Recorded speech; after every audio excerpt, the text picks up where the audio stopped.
Արդյոք լուսինը միշտ է եղել։ Կան բազմաթիվ վկայություններ այն ժամանակաշրջանի մասին, երբ երկնքում լուսին չի եղել, որը պատմության արտագրիչները ամբողջությամբ չեն ջնջել առասպելներից ու տարեգրություններից։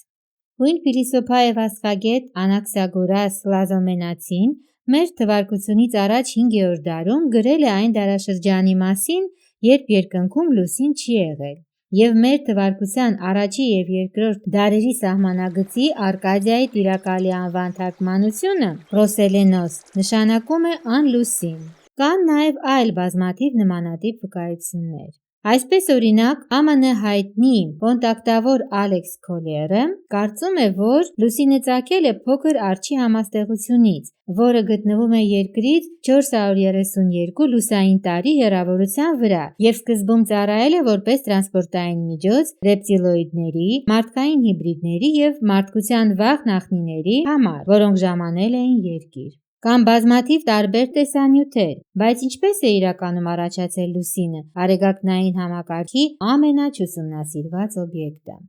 Ավելի քան 18,000 տարի առաջ Մեծ Արջի համաստեղությունից ժամանած Էբրերի Զավթիչ համակարգի աստղային նավատորմը մոտ 1040 տարիների ընթացքում իրականացրեց Երկիր մոլորակների միջմոլորակային համակարգի զավթումը իրենց զավթախուժող հսկայական օկուպացիոն նավատորմի օգնությամբ, որը բաղկացած էր մեկ մոլորակից, որը մենք կոչում ենք Արեգակ, 3 լուսիններից, այսինքն մայր նավեր, մոլորակների 54 արբանյակներից, որոնք դեռևս գտնվում են իրենց տեղերում, 960 տիպի 12 հիմնական չեթոներից և 440 տիպի 3862 հարձակողական օբյեկտներից ոչնչացման տեխնիկական միջոցներով։ Ֆայետոն մոլորակի ինքնասպանությունից հետո ոչնչացվեցին 2 լուսինները, որոնցից մեկը բաժանվեց փոքր բեկորների և դարձավ Սատուրնի օղակներ, իսկ երկրորդ լուսինը ոչնչացվեց ընդամենը 3 մասի, որոնցից մեկը հարվածեց Երկրին Մարիանյան իջեցվածքի տարածքում։ Այդ աղետը դարձավ Երկիր մոլորակի փլուզման սկիզբը։ Բայց այդ մասին դուք կարող եք իմանալ մեր նախորդ տեսանյութերից՝ Երկիր մոլորակի օկուպացիա ընդհանուր վերնագրով։ Մնացել էր միայն մեկ լուսին, որը դարձավ մոլորակի արտաքին կենսապահովման համակարգը, իր ազդեցությամբ ծածկելով Երկրի հաճախականության տիրույթները ոչ ավելին քան 128 օկտավա, այսինքն վայրկյանում տատանումների 2-ից մինչև 127-րդ աստիճանը։ Օկտավան էներգիաների ֆիզիկայի հասկացողություն է, 2 թվի աստիճանն է։ Հենց այնտեղից լուսնից էին գալիս մեր մոլորակի վրա մարմնավորված կենսակառուցվածքների մեծ մասի տեղեկատվական բլոկները։ Այնպես որ ԱՄՆ-ի կոնտակտավոր Ալեքս Քոլերի լուսնի մասին տեղեկատվությունը մասամբ ճիշտ է, բայց միայն մասամբ։ Լուսնի մասին մեր կողմից օգտագործվող տեղեկատվությունը ստացվել է ռուս գիտնական, ֆիզիկայի պրոֆեսոր Ալեքսանդր Միխայիլովիչ Խատիբովի կողմից անցյալ դարի 90-ականներին Երկրի մոլորակային բանականության հետ երկկողմանի շփումների ժամանակ։ Լուսինը էբրերի օկուպացիոն նավատորմի մայր նավն է։ Լուսնի մակերեսին ոչինչ չկա։ Լուսնի շարավիղը 1,737,983 մետր է։ Լուսինն ունի 2 մակերես՝ արտաքին և ներքին։ Երկրին ուղղված կողմը ավելի բարակ է։ Ոչ ոք երբեք չի եղել լուսնի վրա։ Բոլոր այն խոսակցությունները, թե երկրայիններից մեկը եղել է լուսնի վրա, անհիմն են։ Մարդը չի եղել և չի կարող լինել այնտեղ իր ֆիզիկական տեսքով։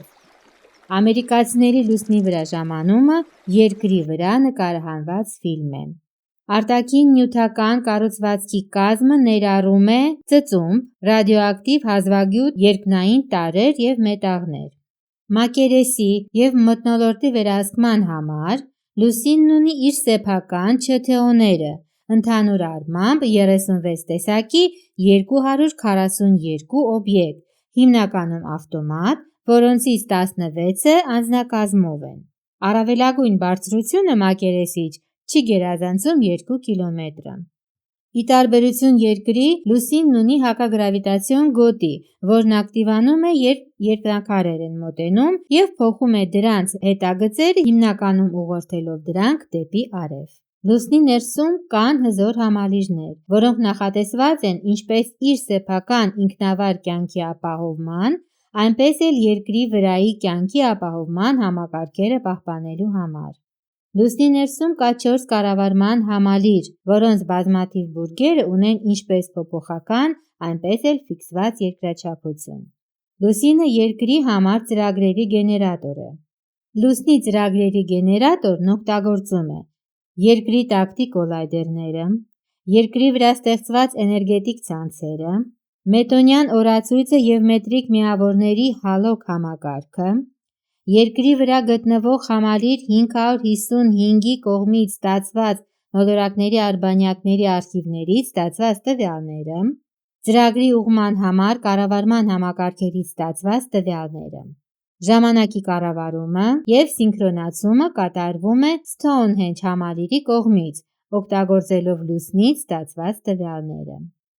Հատկապես հետաքրքիր է Լուսնի աղբյուրի շուրջը փայլող օղակը։ Լուսնի հալոն բոլոր լուսային համալիրների առավելագույն ակտիվացման և ծրագրերի հերթական մասի Երկրի վրա նետելու տեսողական արտացոլումն է։ Լուսնի մակերեսը ոչինչ չի արտացոլում։ Լուսնի լուսավորությունը որոշվում է նրա կառավարման համալիրների աշխատանքով և Լուսնի ու Արեգակի կողմից առաջացած գործող հաճախականությունների վերադրմամբ, ինչպես նաև Երկրի հետ կապի խողովակի դիրքով։ Ամբողջ սպասարկող անձնակազմը գտնվում էր արբանյակի ներսում։ Լուսնայինները էբրերի քաղաքակրթության ներկայացուցիչներն էին։ Իրենց գործառույթները Լուսնի վրա նրանք իրականացնում էին չունենալով նյութական մարմնավորում, այսինքն իրենց ուղեղի ոչ նյութական վիճակում։ Այժմ Լուսնի ներսում ոչ ոք չկա։ Այժմ Լուսինը կառավարվում է հեռակա Երկրի կառավարման համալիրների կողմից Լուսնի կառավարման համալիրների միջոցով։ Լուսնի մակերևույթի սպեկտրալ վերլուծությունը ցույց է տվել Տիտանի և Երկաթի մեծ քանակության առկայություն։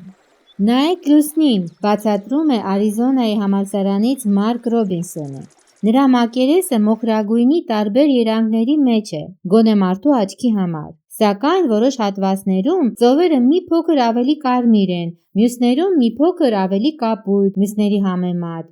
Այս նուրբ գույնային նրբերանգները կապված են լուսնային մակերևույթի քիմիական կազմի և էվոլյուցիայի կարևոր առանձնահատկությունների հետ։ Դրանք Տիտանի և Երկաթի մեծ քանակության առկայության, լուսնային ապարների հասունության նշաններ են և իհարկե Լուսնի արհեստական ծագման։ Դուք կարող եք ավելին իմանալ կարդալով Ֆյոդոր Շկրուդնևի «Իրականության վերակառուցումը» մենագրությունը նրա պաշտոնական կայքում։ Մենք սպասում ենք ձեր հարցերին մեկնաբանություններում։